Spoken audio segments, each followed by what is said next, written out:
This is Sarah Stewart Holland. This is Beth Silvers. You're listening to Pantsuit Politics. We've been doing this a long time, and there have been a handful of moments when I both dreaded recording our episodes and knew I couldn't move forward until we did. The 2016 election, the confirmation of Brett Kavanaugh, the beginning of the pandemic, the murder of George Floyd. Today is another one of those moments. It is a pivotal time in American history. We are here to talk about that with each other and with all of you today. And we really hope that as we work this out, and we are working it out, that there is something valuable for you in that. We hope that you will continue to work it out with us and with each other after you listen.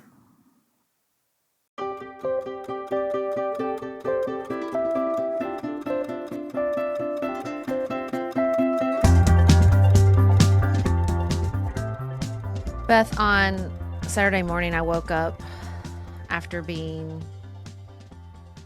very emotional and stressed about the violence in Minnesota over the previous week, and kind of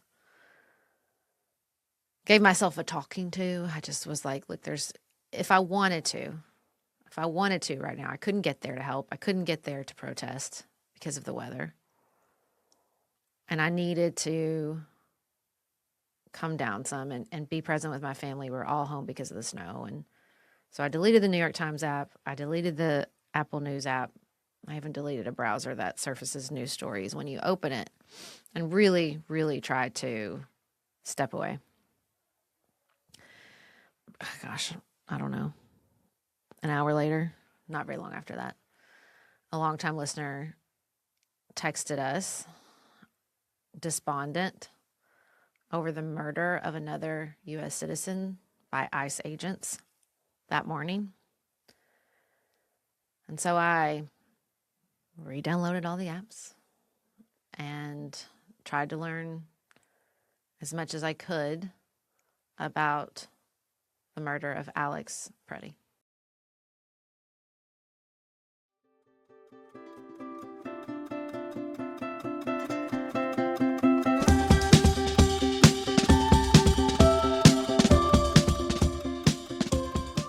I was in it pretty deep by the time we got that text message, because Saturday morning we had our future problem solving teams over for an early morning practice. We knew that snow was coming and we wanted to get everybody home safe before it did. So we had that practice, and then it ended right at about halftime of the Kentucky basketball game. So I turned the game on and I opened X to see what people were saying about the first half of the game. And the very first thing I saw was a video of Alex being shot repeatedly by federal agents.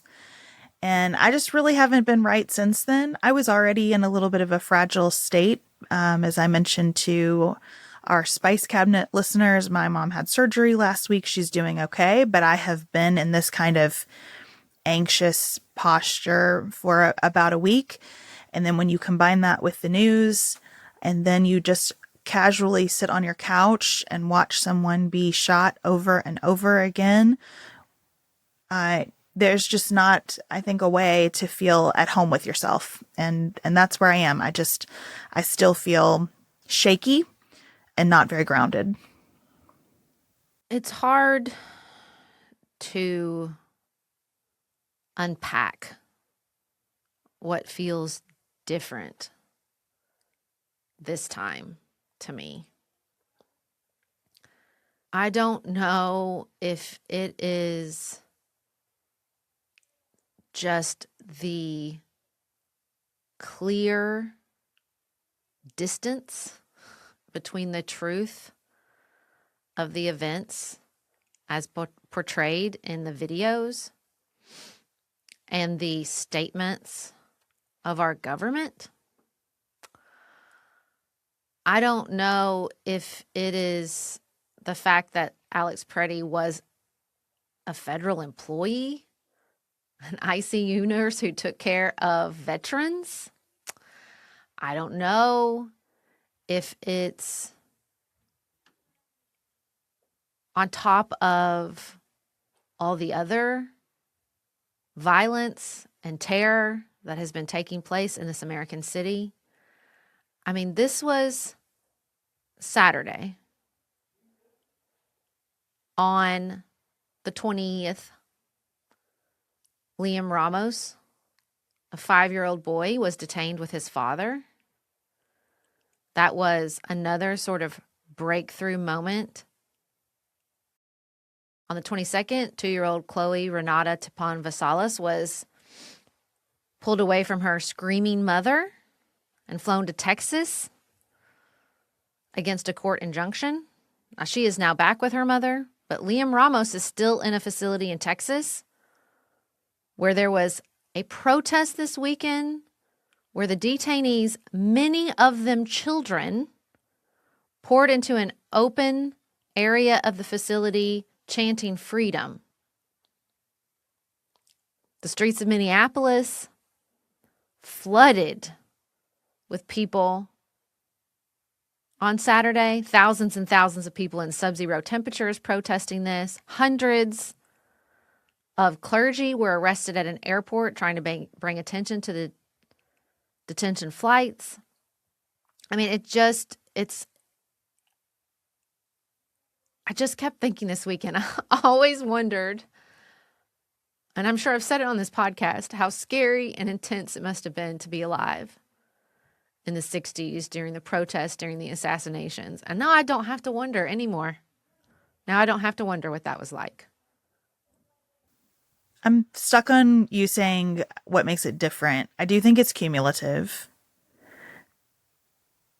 And that the stress of the past year, and especially of the past month, is just piling up. I do think it's that distance between the truth and what the administration says. I also felt a particular stress in recognizing the potential for conflict when the federal government says to Minnesota's state police, get out, we are investigating this, you can't. And Minnesota says, not this time. And when the National Guard is being deployed by the state of Minnesota, and you just know, like, we are headed to a really dark place if something doesn't change here. I think that cumulative impact and seeing how it broke through, people who I haven't heard from in decades, I heard from about this. There's just no corner of life where I think anyone is looking away from it. And so all of that together, it just feels like increasing pressure. And that pressure is increasing in ways that are not at all hypothetical. Like, you and I know the people who are in the streets protesting. It's really easy for me to say to folks who are calling them like anarchists and rioters, no, I know a lot of these people personally. And that you have these folks who are dead and you're watching them die in these videos where it is unclear what kind of law enforcement they're supposedly interrupting. It just looks at this point like the federal government has gone to war with a city. The idea that even a year ago we would have had to say there shouldn't be casualties of immigration enforcement as a matter of course, that would have been absurd a year ago. So I just think it's all coming together in a moment, and no wonder it's just sitting on everyone in such a heavy way. It should be. It's awful. I read an Atlantic piece this morning that compared what's happening in Minneapolis to the Arab Spring, and it didn't seem overwrought to me in any way, but it also is unbelievably sad and rage inducing and all kinds of things. Yeah, on Sunday morning, I posted a lot about Alex Pretti's death, which is something I haven't done in a very long time. I've stopped posting political content online because it doesn't feel political, it feels moral. And I've been trying to think about why all of a sudden that feels important to do. I posted on Facebook, and friend from college kind of commented, well, you shouldn't wave a gun in the air. And I responded publicly, but then I pulled the conversation into chat and had a long exchange with him. That was productive. It was productive, and I'm happy it happened. But I realized afterwards what bothered me about it, and what has bothered me a lot about people's statements, is this idea that, like, he was disrupting law enforcement. What law enforcement? What law enforcement? I don't see any law enforcement in that video. I see them assaulting protesters, shoving a woman to the ground, and Alex Pretti trying to help her. Or what I see online is people who I've had to listen to for my entire adult life as a victim of a school shooting defend the Second Amendment, now telling me if you legally carry a firearm to a protest, you deserve to die. And so, I am struggling because it feels like this isn't a partisan argument in the mode of anything even we've had at the most intense moments of 2020 and 2016, and because we're talking about government power. We're talking about the most powerful people with incredible surveillance at their disposal. Reading in that Atlantic piece about how they are training regular citizens on how to deal with facial recognition while listening to their government come out and lie. It feels dystopic in a way that I am struggling to articulate. I mean, our government rappelling down from helicopters in the dead of night into a residential apartment building is pretty apocalyptic. But what is the first commandment of 1984? Do not believe what your eyes can see. And what everyone can see, journalists, our listeners, everyone who has stepped foot in Minneapolis and St. Paul says one thing very clearly: the federal government is going to war with its own citizens. So I spent a bunch of time over the weekend just trying to think about the fact that the president is still going to be the president for 3 more years. And this can't continue. And what does that mean? What do those two facts mean when you put them side by side? And so I also posted online about this weekend, which I never do. I always figure I have a podcast about politics. If people want to hear from me about it, they can opt in here. I don't argue with people on Facebook about things, but sometimes I just feel called to say something, and I did. And so what I posted was a tweet that I saw from someone just saying, hey, the president can end this. This is a policy choice, and the president can make a different choice. And that's what I most want to communicate to people who tend to disagree with me about everything. I have a narrow ask of you right now. And my narrow ask is to just make this stop. Just to communicate that this policy choice is not acceptable.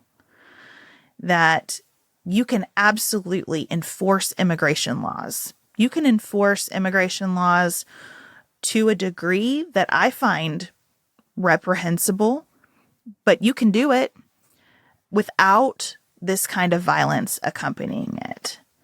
Because I think so much of what has become glaringly obvious is that they're producing immigration enforcement more than they're doing immigration enforcement. So I just want this to stop. Can we get on the same page about that? Can we get on the same page that this needs to stop? Can we get on the same page about the role of the gun here? Look, guns are scary. I agree. Nobody has to convince me that a gun is scary. That is why professional law enforcement works really hard to build relationships that aren't scary in their communities. That's why you see the National Guard right now handing out donuts and hot chocolate and coffee and saying, we're not here to scare people, we're here to help people. It takes a lot of work to convince people that you're here to help them when you also are carrying a very scary gun. Like, that's just the truth of it. And the damage that is being done to law enforcement across the country because of the way that Border Patrol and ICE are acting in Minneapolis is incalculable. And I think about this too. What is Border Patrol doing in Minneapolis? Border Patrol should go back to the border. Can my conservative friends and I agree on this? Can we just agree on this narrow thing that this is not right? This is a waste of resources. And it's a waste of resources that is resulting in people being killed. And the law enforcement officers that you've told me for a decade it is important to use to support are all being tarnished by the behavior of people who are growing increasingly callous. I keep thinking about this report in the morning a couple weeks ago from the New York Times out of Caracas.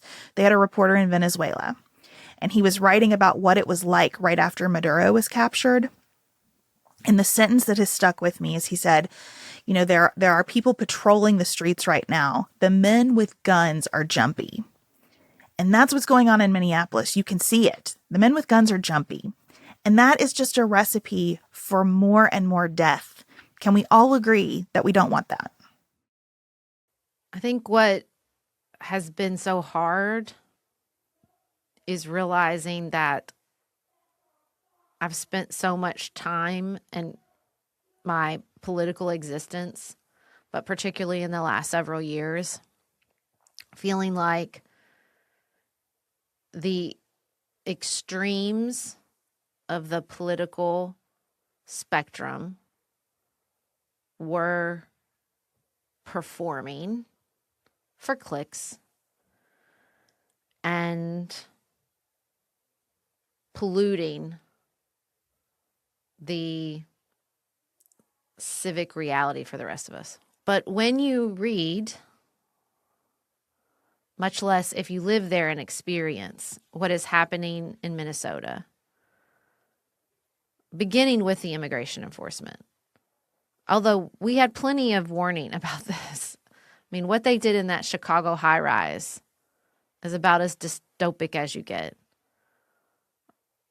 California, Los Angeles, so many places have experienced this aggressive, reckless approach to immigration that has nothing to do with protecting Americans from criminals.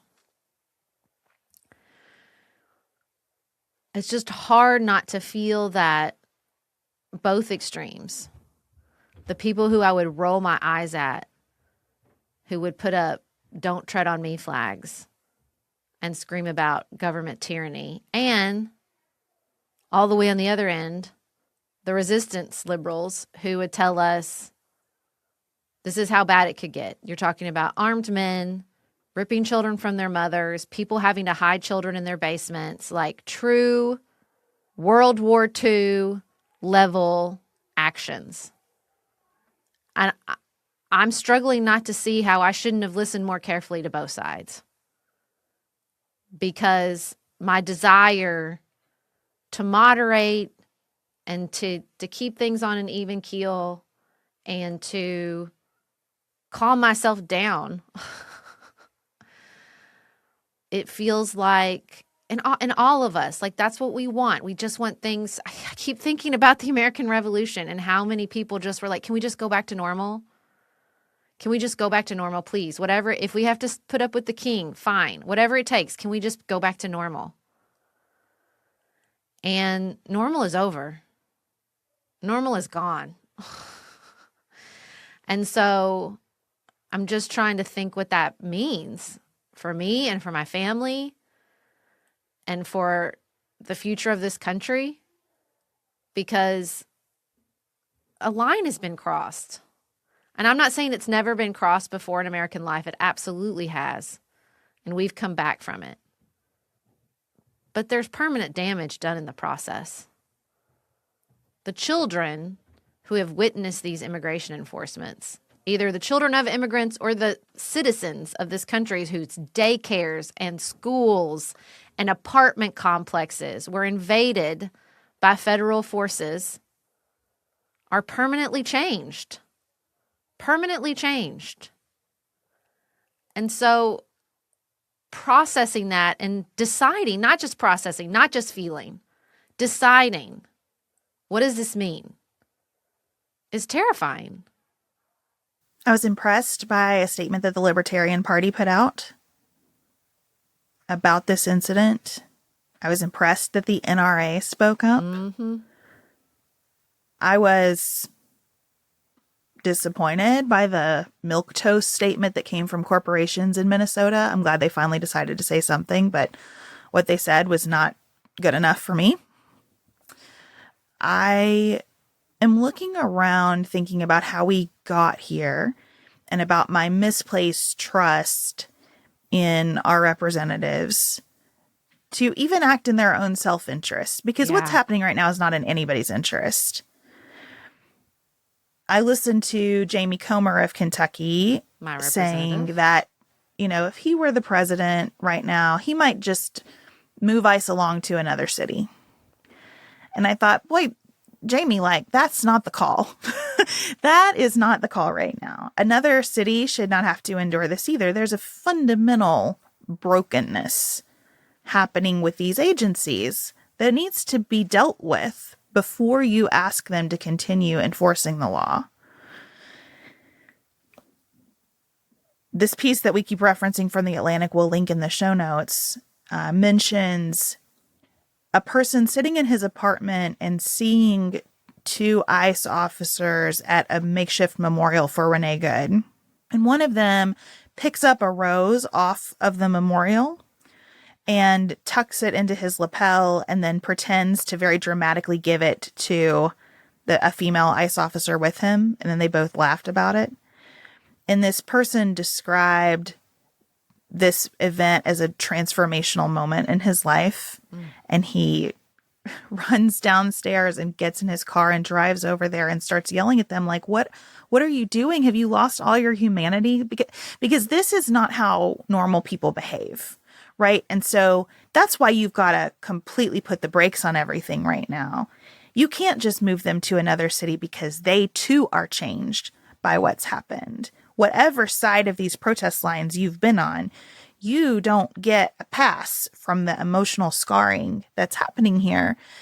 And I really believed for too long that our representatives in Congress were adult enough to prevent things from going this far.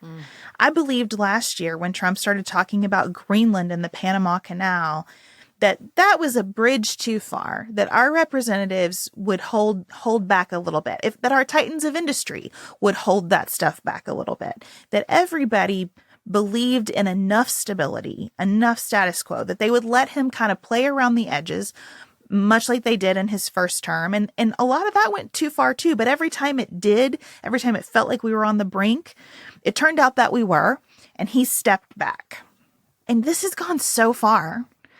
And even if he finds an off-ramp here, and I think he will, I think he'll fire Kristi Noem. I think he'll probably send Greg Bovino somewhere else, get them out of Minnesota. But that's not enough. And how do you restore the trust that allows us to get through another 3 years here? That we won't be on this brink again in a hurry. I don't know. I've been thinking about why Minneapolis, in the hopes that it reveals some understanding of what comes next.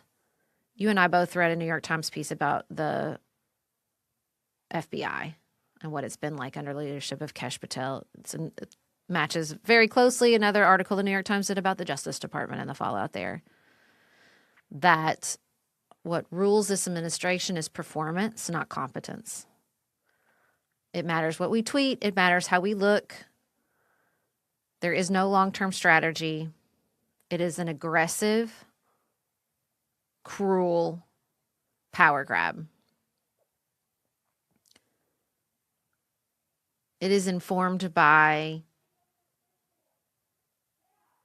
the ruling ethos of Donald Trump, which is just ego. It's just a selfish pursuit. And so that's how everyone else behaves. And so I'm trying to like think through, okay,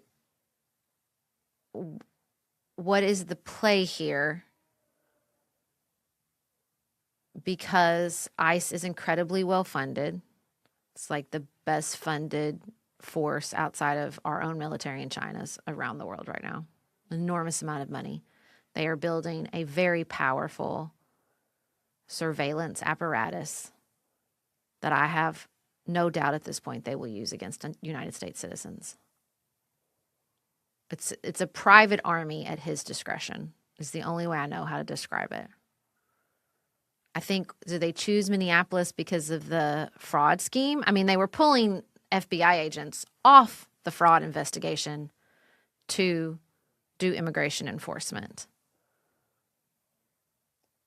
But did they think like they could get away with it? Like they'd weakened the Democratic Party and the Democratic leaders in Minneapolis enough that they could get away with it? What does that look like in another location? Because I think you're right. Even if they move on, what comes next? And they will move on. Because they're so short-sighted, they do seem to respond to political pressure to a certain extent. And there has been enormous political fallout. There is going to be a funding fight over DHS in the United States Senate.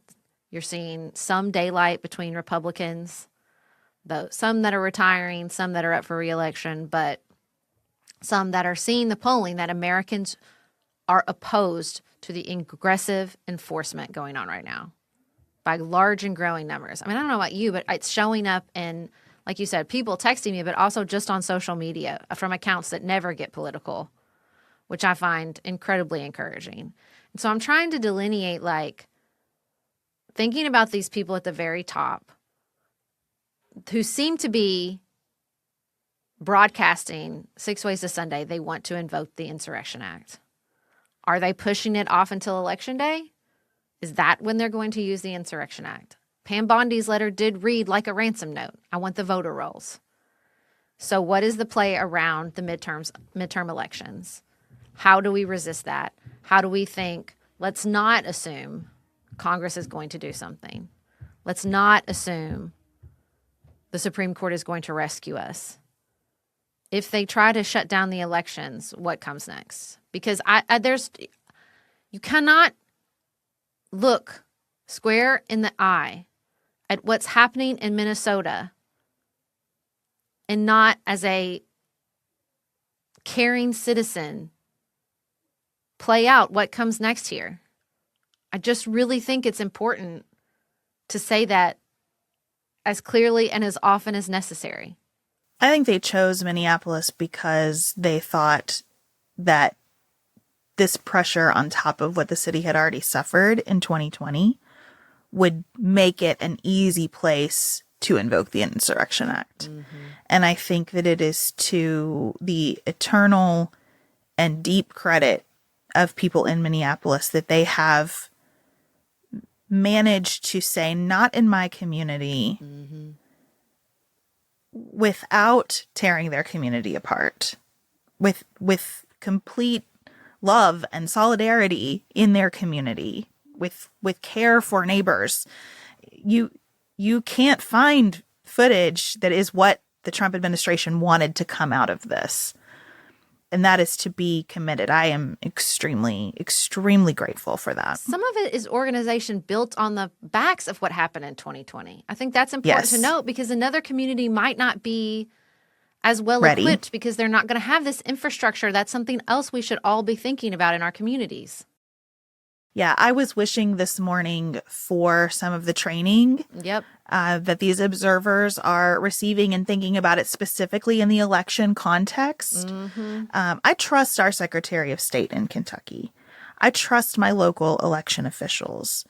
I worry about what things could look like on the ground from agitators that aren't from here. Yeah. You know, I'm trying to think about, what do we not have that we would need if this knocked at our door, because it knocking at our door feels increasingly likely. Yeah. And even if it doesn't in the immediate, I think there is a benefit in preparing for it. Yep. To remind us all how serious this has gotten. Yep. Hopefully we never need that kind of training here. But we should have it to stand shoulder to shoulder with the people who are having to use it every day. And we should have it as we go vote to remember how bad it can get. And to remember that we need to elect people who will stand in the breach here, and who will do a lot more than the folks who we've elected thus far. I don't think politics will be the same after this year in this country for a very long time and maybe ever, and that's probably okay.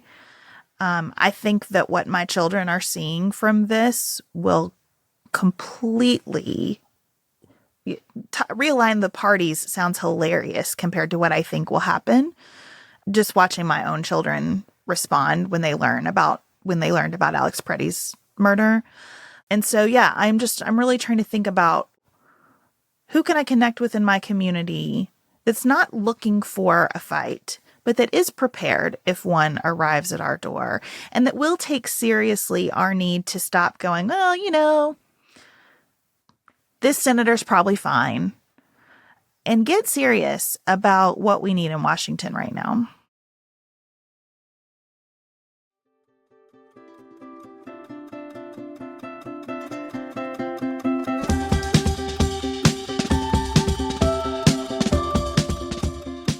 To say, there is a temptation to feel despondent. That's why I do remind myself that we have come to the brink so many times over America's history, but also to say and to respect that we have so many more tools at our disposal than other places around the world. The Iranian government opened fire on their citizens and murdered thousands of them. They shut down the internet. And so while we have those tools, because I don't love him talking about this discombobulator like it's a new fun toy he'd love to show off, thinking about what that means. We can film and upload it to the internet immediately, and we should. We can step into the streets. We can call our representatives. They aren't doing as good a job as we would want, but they're still there. And I'm just trying to hold that alongside this, now is the time for choosing energy, because, I think that's why I posted, and I'm really trying to separate people who have real power, people who are abusing that power, people who have real influence, from my fellow citizens. I think there is a desire to sort of pile on that I'm seeing that I don't think is helpful. If someone will give you an inch, take it and run. If someone says, okay, wait, I see this differently. If someone is doing that, fabulous. I'm not trying to sort my fellow citizens. I'm trying to hold those in power to account. And I think that is such an important distinction. We need each other.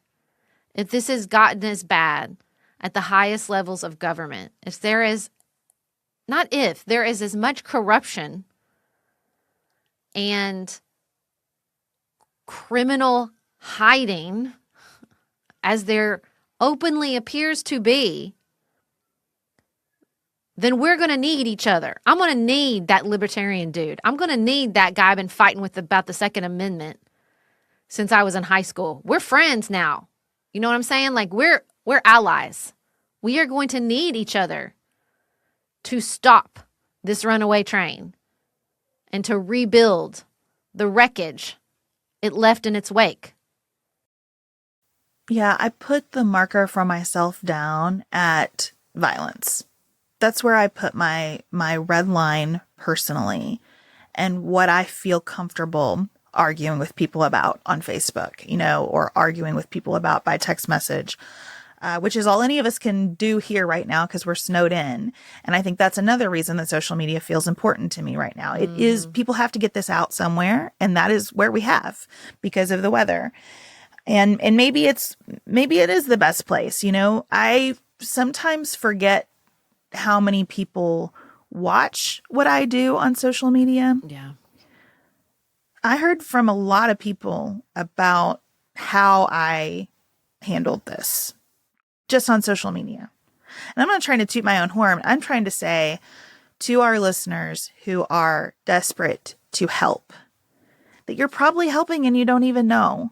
Like, our influence does really matter, and how we talk to people about this and when we use our voices and what we say with them.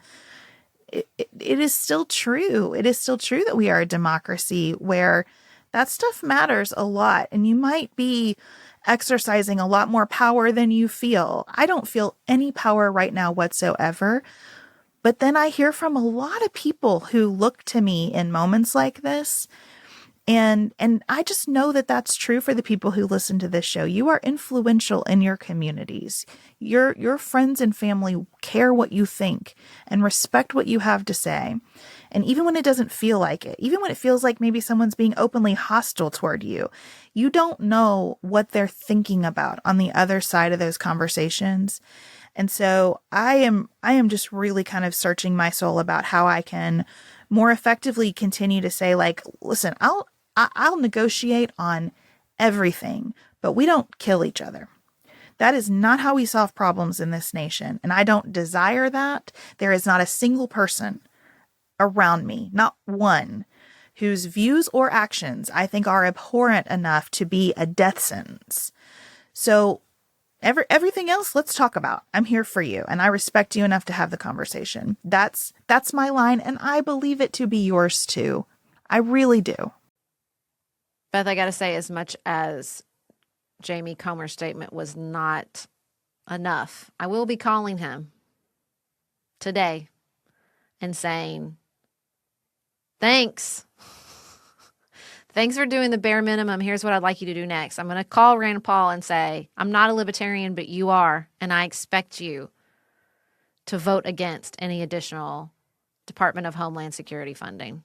Yeah, I've been watching carefully for Thomas Massey's statements on all of this. He is my representative in Congress, and he has reposted some libertarian-leaning statements. I mean, particularly in defense of the right of Alex Pretti to have had a gun. I would like to hear as much enthusiasm for the First Amendment as the Second in those statements. But again, I will take the bare minimum. And I have been grateful to Representative Massey in a number of respects, because that is the truth of it. Like, I think sometimes we feel like there's no good in contacting Republican officials. Mm-hmm. They have the most power right now. Yep. They have the most power. And when you have someone within the party being willing to even hint at accountability, being willing to push. I mean, Tom Tillis has taken so much mocking online for the way that he'll put out statements blaming the president's advisors. Mm-hmm. And I get why that's annoying. And I think it's very inauthentic. And I also think he's doing what he thinks has the likeliest chance of being effective, because Donald Trump is still going to be the president on the other side of this. And so what can I do to move the needle at all? And I do think right now, pressuring Trump to throw his people under the bus and change directions is the most likely thing to be effective. And so that is what I intend to say, just over and over to anyone who will listen. I think Kristi Noem needs to go. I think the Department of Homeland Security needs new and responsible leadership. And that is what I am focused on right now. Yeah, it's really hard. I struggle with Trump and his quote unquote advisors and what I think is the smartest political strategy, what I think is the most effective government strategy, what I think we should be doing policy-wise. There's a part of me who wants one person and one person only gone, absent Donald Trump, and that is Stephen Miller, who I think is the true architect of this chaos, who is cruel and racist and a white nationalist and does not represent the views of Americans. I don't know why he's back after being the architect of separating children from their families in the first Trump administration, many of which who have never been reunited. And I think that he has plans for this army beyond just instituting aggressive immigration enforcement. I don't pretend to know what they are, but I do not think it ends with immigration with Stephen Miller. And I worry, because Donald Trump is so powerful a political presence, like what happens when he's gone? What happened? Who is going to be emboldened as his absence? And as much as I want to be like, oh, he's getting, that Tom Tillis approach, like whatever, do what you can. I also want to make sure that these people are shackled forever with what they have stood for, particularly J.D. Vance, particularly Marco Rubio, in their pursuit of political power. Because I don't think they're done and their ambition is over. And so it's just, I want Kristi Noem gone, but I don't even think she does anything. I think all she does is get dressed up for the press releases. Like I think Corey Lewandowski's in charge over there. And so I struggle with, like, as far as administrative accountability, what that would look like. I want real articulation of policies, legislation that can pass that will rein in ICE, if not completely disband it. Not because I don't want immigration enforcement, but because they have sacrificed any legitimacy they might have had with the American public, which has been a concern with the Department of Homeland Security since it started, and it's not even that old. They were walking a fine line, and they have now crossed it, leaped over it. And I don't know how they come back from this. I don't know. I don't want a department that has all this surveillance data on American citizens. I don't want the Attorney General saying, we'll pull out our private immigration army if you give us the voter rolls. This is next level intimidation, corruption, anti-democratic assault. Yeah, let me be clear that Kristi Noem being fired is not the only thing that I want. It's not even close to sufficient. I do think that if she's fired, there's a good chance Corey Lewandowski is out too. True. And I want that. Mm-hmm. I also want Stephen Miller gone. I think that is a scary proposition for this president because he's the only policy arm in the White House.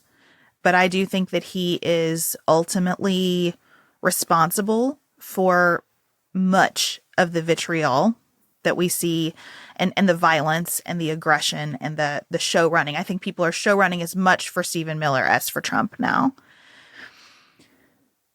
I think Trump does, at the end of the day, really want to be popular and liked and respected. And it is wild to me that he thinks that has to happen at gunpoint.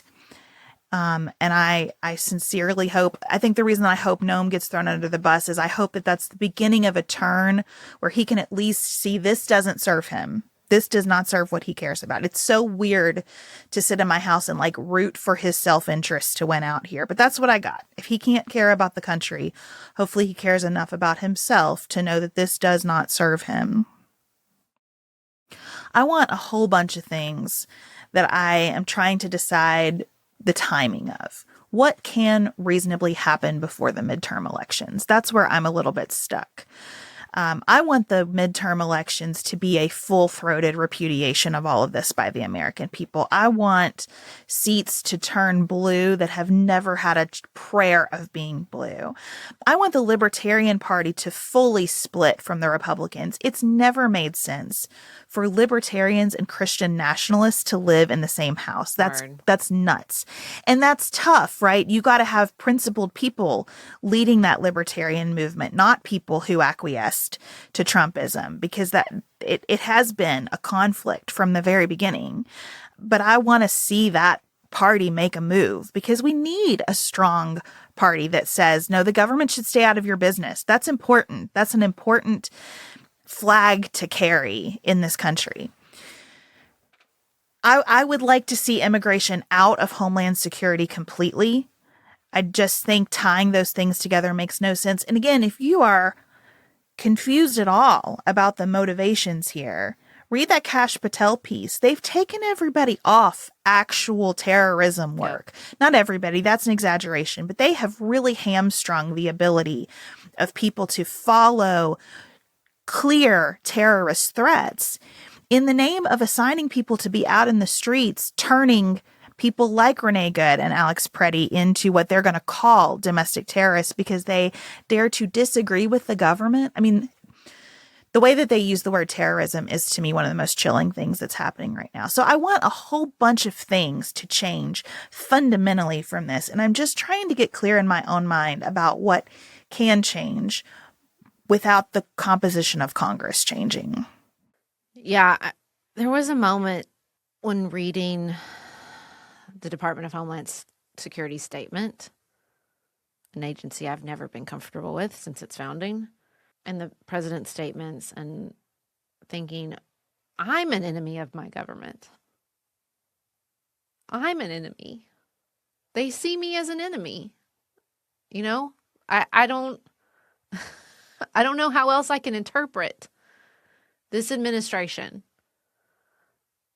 I do not agree with Donald Trump. I do not like Donald Trump. I am not a Republican. And I would and will protest in the streets, and have. Outside immigration enforcement in the first administration. So I don't know what else to think. I don't know what else. I don't know else to view the relationship I have with the federal government right now in this administration, which is scary. But also, you start to get real clear. It starts to expand your vision beyond partisanship. You might define me as an enemy because of my partisanship, but what am I fighting for? What makes me an American?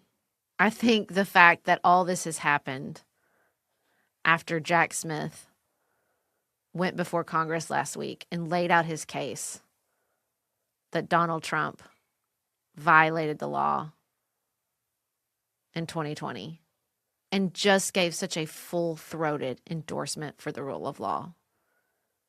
We don't get to pick and choose. This is what this feels like when the rules don't apply to everyone equally. Well, you were in a car. Well, you had a gun on your hip. Well, you were on the wrong voter roll. Well, you posted that you were giving away whistles to protesters, so the government's going to show up at your door and do a full audit of your fifth-generation Minnesota business toy shop. Like, it doesn't matter. If there are no processes, if we're just at the whims of people's personalities, ambitious pursuits, or greed, which I don't know any other way to state a lot of what motivates Donald Trump.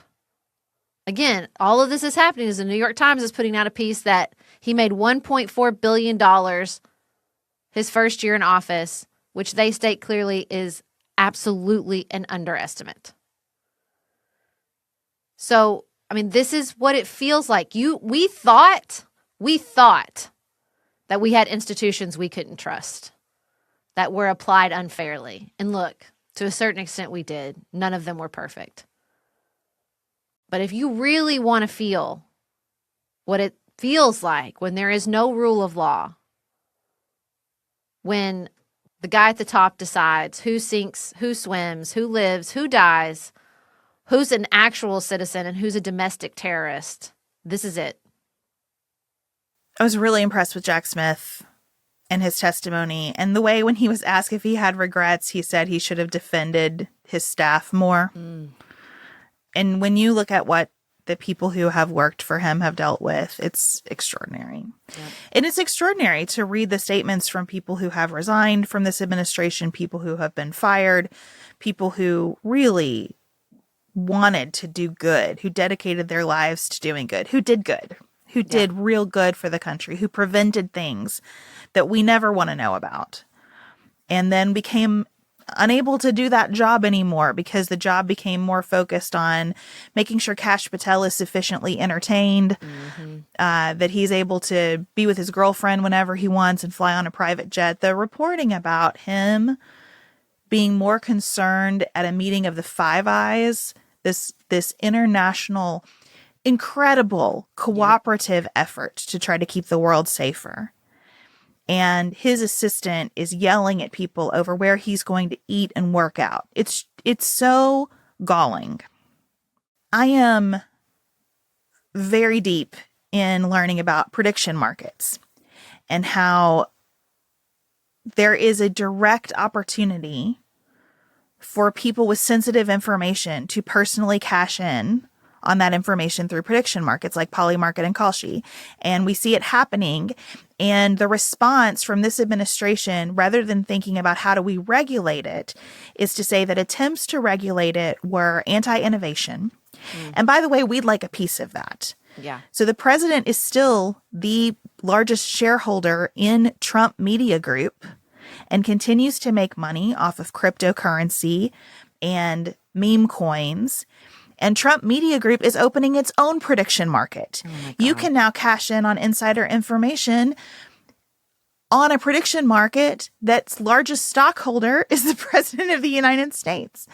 And that level of building systems in front of our very eyes to profit from your position of public trust, it's hard to pay attention to that stuff when people are being shot in the street by masked law enforcement agents, but it all hangs together. Oh, hell yeah, it does. Yeah, that's what I was going to say. But it's connected. It matters. This is, I don't know what brilliant person just thought up no kings, but I really don't think there's a better description of what's happening. I want to put my name on stuff. I want to make money off my position of power. There is no modicum, no even tip of the hat, wink of the eye to public service, to the fact that this is a democracy and your power comes from us and that the rules that apply to us apply to you. And I do believe, as much as Americans are struggling economically, and that is a valid concern. It really, really is. It is scary between AI and affordability and grocery prices. I do believe in my core that our individualist streak, our devotion to liberty and freedom is still there, deep down below the numbing of social media and our decentralized media environment and the years of scarring and grief over polarization. I do believe that we are seeing right now that we do not want to be each other's enemies. That we do believe the rules should apply to everyone. And that we are willing to fight for it. Certainly, the people of Minneapolis are. Thousands of them have come into the street. Many of them have been arrested. 2 of them have lost their lives. I hope it ends with them, but if it doesn't, I hope we are all carefully considering what we are able, capable, and willing to do ourselves.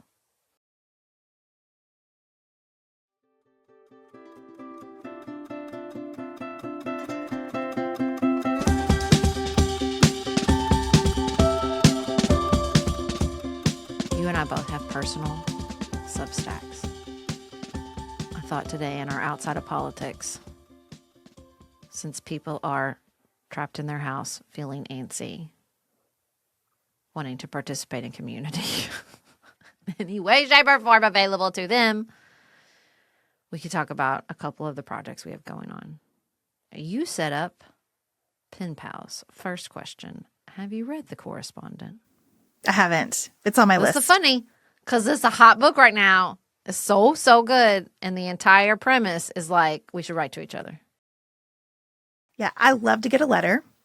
One of my absolute favorite tasks that I have once a week is writing thank you notes to people who have done something for Pantsuit Politics. If we interview someone, I send them a handwritten thank you note. There are other thank you notes that I send out for our business. And I love sitting down with my stationery and my colorful pens. I put stickers on the envelopes. I don't care if we're supposed to be a very serious news and politics podcast. I like a beautiful piece of mail coming my way, and I like to send one out. And what I saw with the people who read my Substack, which is it's just a lot about faith and kind of how I process the world through the lens of my faith. But it's also just about what it means to like live your faith in action. And I just saw this real generosity of spirit of people sharing, here's just what's going on in my daily life, and I want to support other people. Last year, I had a series of questions going in our chat like, what's the best food to take to someone when someone has died? Or what's the most helpful way to help after a death? And there was just this incredible list of suggestions. What's your favorite graduation gift? Just like easy things like that. And I compiled all that in a PDF. And now we've got this like handbook for how to be a helpful person. And so the Pen Pals felt like the next logical step to me. Here are all these really generous, loving people who seem to just want to love on each other.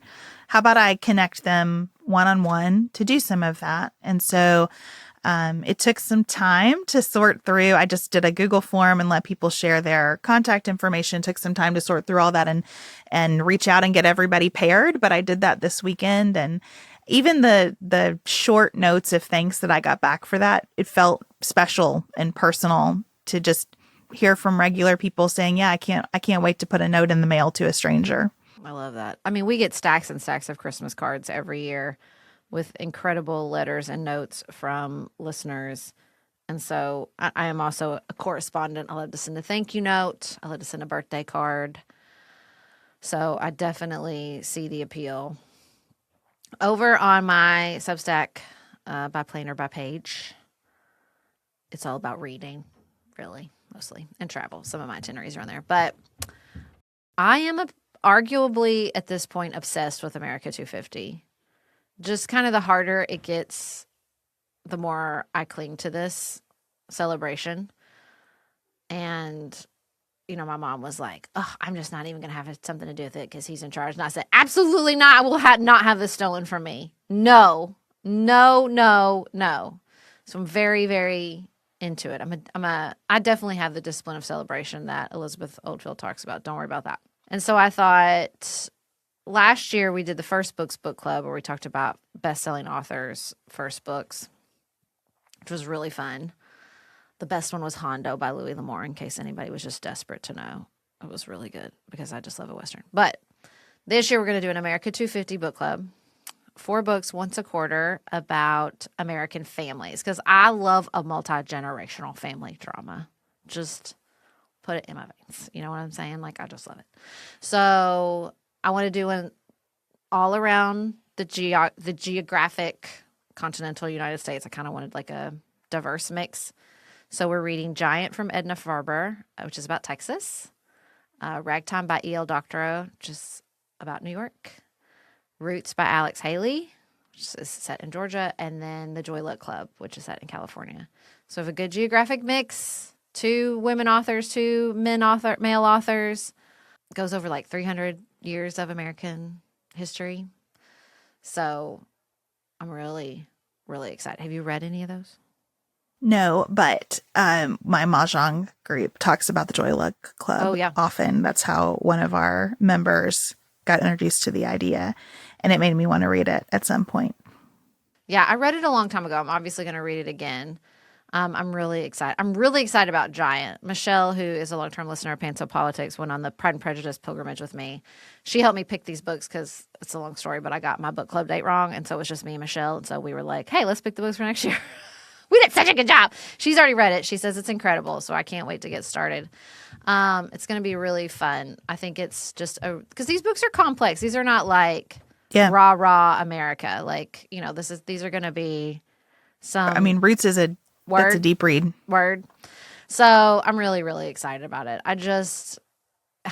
I've clearly found my people because so many people are like, I didn't need a fourth book club. And I'm like, same. How many book clubs do you think I have? All of them. But it's like one of my favorite. It just checks every box for me when it comes to community. There's like interaction, there's reading, there's like often deep cultural issues and history. It's just like there's just so much swept up in something like this. So I am really excited. And then somebody in the comments sent me a link to this America 250 journal with all these journal prompts from explorers that went across America. Are you freaking kidding me? Gosh, just anything at this point. If anybody's like, here's a fun way to celebrate America 250, I don't even need to hear the rest of the sentence.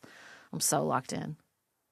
So you have your online book club, meaning like you have Zoom dates, or how does that work? Yeah. We're going to have Zoom book club dates. That's what we did for the First Books book club. You like read once a quarter. We'll have a quarterly book club meeting that are really fun.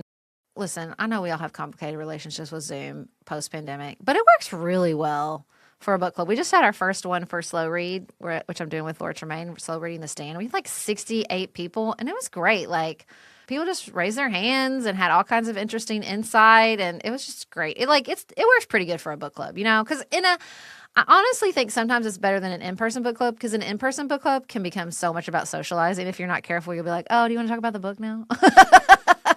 But Zoom keeps everybody kind of focused. You know what I mean? Yeah, they figured it out, right? Yeah. They just figured out how to make it work. They went through all the things, and now they've got it down. I feel like Zoom is by far the most reliable of those kinds of platforms, and that people have figured out how to use it and make it fun to be together. Yep. And I think that, as much as I would always say, like, find your people in person, because there is something about proximity that is special and important, it is also really special the kind of bonding that you see people do just through comments and a chat. Yeah. Like, it's incredible to me to see the way in our Pantsuit Politics space, and also in Thoughts and Prayers that I write, the way that people just come in and say, like, I'm heartbroken right now. Here's what's going on. Mm-hmm. And somebody else will come in and say, me too. I've been there before. Here's what helped me. I mean, it's just, people are incredibly generous with one another online. And I need that right now. And you know what it is? It reminds me of like the cliche phrase, it takes a village to raise a child. Because you just can't meet all of your children's needs between two parents. Like, humans are more complex, experiences are more complex, like they're in a different generation, like just on and on and on. You have to have a lot of adults in their lives to meet the complex needs of just your child. Well, in that same regard, like, probably, even if you have the most amazing community, which I absolutely do, they're not going to be capable or able to meet like every diverse interest you have or every diverse experience you have. Like, the broader depth of humanity you can bring to your own experiences or grief or interests, like, that's one of the beautiful things about the internet is, like, you can just get so damn niche, and people are niche. You know what I'm saying? Like, they can get really into a lot of different things. And so, like, the more humanity you bring to it, the more likely you are to meet someone else in that niche. You know what I'm saying? Yeah, and I think that especially as we face the kinds of issues that we spend the bulk of this podcast talking about, and as we think about celebrating our country, those online connections always keep the story from getting flat for me. Yeah. They always make it more complicated. Pairing up my pen pals, I had a few people from outside the United States, and I was thinking about how to connect them, and we figured it out, and they were all so lovely about it. And it just gave me a moment to be like, God, the post office is incredible. I just really appreciate how easy it is to pair people up all over this giant country of ours, and know that they're going to have the same price to send mail to one another. That's amazing.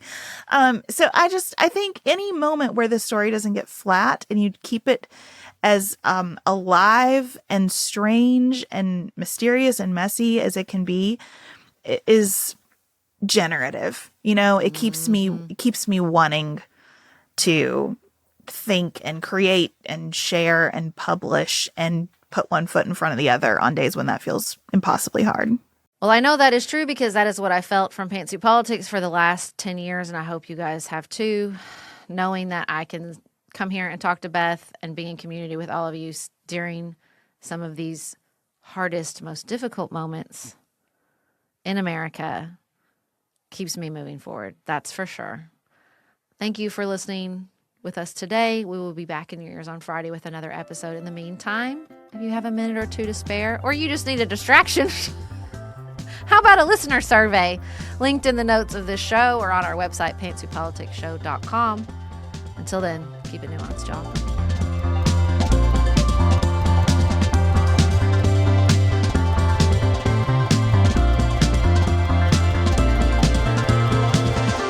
Pantsuit Politics is produced by Studio D Podcast Production. Elise Knapp is our managing director. Maggie Pinton is our director of community engagement. Xander Singh is the composer of our theme music with inspiration from original work by Dante Lima. Our show is listener supported. Special thanks to our executive producers: Martha Brunitsky, Allie Edwards, Janice Elliott, Sarah Greenup, Julie Haller, Tiff and Jess Hassler, Emily Holiday, Katie Johnson, Emily Helen Olson, Barry Kaufman, Catherine Vollmer, Linda Daniel, Tracy Putoff, Sarah Ralph, Jeremy Sequoia, Katie Steigers, Karen True, Annika Uvaline, Nick and Elisa Vallely, Lee Shea McDonough, Morgan McHugh, Jen Ross, Sabrina Drago, Becca Dorval, Christina Quartararo, Shannon Frawley, Samantha Chalmers, Crystal Kemp, Megan Hart, the Adair family, Jenny Francis, Leanna Pilgrim Larson, the Monene family, Ashley Renee, Michelle Palacios, Catherine Jardine Caness, Jessica and Brandon Krause, Veronica Samuelidis, Suzanne Dickinson, Michelle Dean, Emily Ott, Dave and Beth Gaines, Hillary Wentworth, Teresa Gallagher, Tina Posada, Kelly McConnell,